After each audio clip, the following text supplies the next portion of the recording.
तो चतुर माणूस आहे, वरील वाक्यातील सर्वनामाचा प्रकार ओळखा असं विचारलेलं आहे बघा. तो चतुर माणूस आहे, सर्वनाम कुठं आहे त्या ठिकाणी? तो हे सर्वनाम आहे मित्रांनो. कुठलं सर्वनाम आहे याच्यामध्ये? तो चतुर माणूस आहे, वरील वाक्यातील सर्वनामाचा प्रकार ओळखा असं विचारलं बघा. दर्शक सर्वनाम, दर्शक विशेषण, प्रथम पुरुषवाचक की आत्मवाचक सर्वनाम. तर याचं योग्य उत्तर मित्रांनो पर्याय क्रमांक 1 दर्शक सर्वनाम.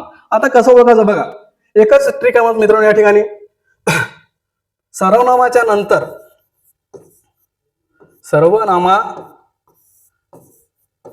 नंतर जर विशेषण शब्द आला, विशेषण जर आलं, विशेषण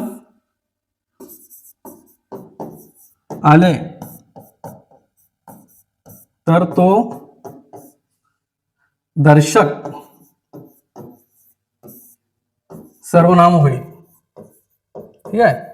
आता बघा इथं तो हा सर्वनाम आहे, त्याच्यानंतर हे विशेषण आलेलं आहे. ठीक आहे. विशेषण चतुर आलेलं आहे, त्याच्यानंतर माणूस आहे, नाम आहे. तर बघा कधी लक्षात ठेवायचं, या सर्वनामानंतर जर विशेषण आलं तर त्याला म्हणायचं दर्शक सर्वनाम. आता दर्शक विशेषण कधी होईल माहित आहे का?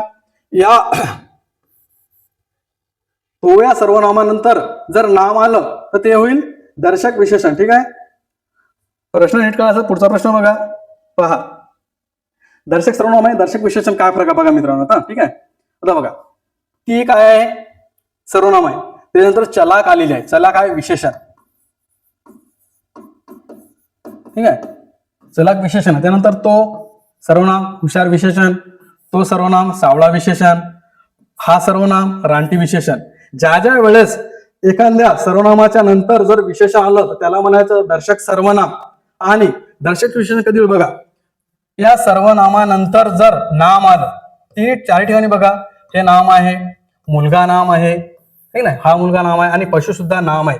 म्हणजे सर्वनामानंतर जर नाम आलं तर दर्शक विशेषण म्हणायचं, आणि सर्वनामानंतर जर विशेषण आलं तर त्याला दर्शक सर्वनाम म्हणायचं.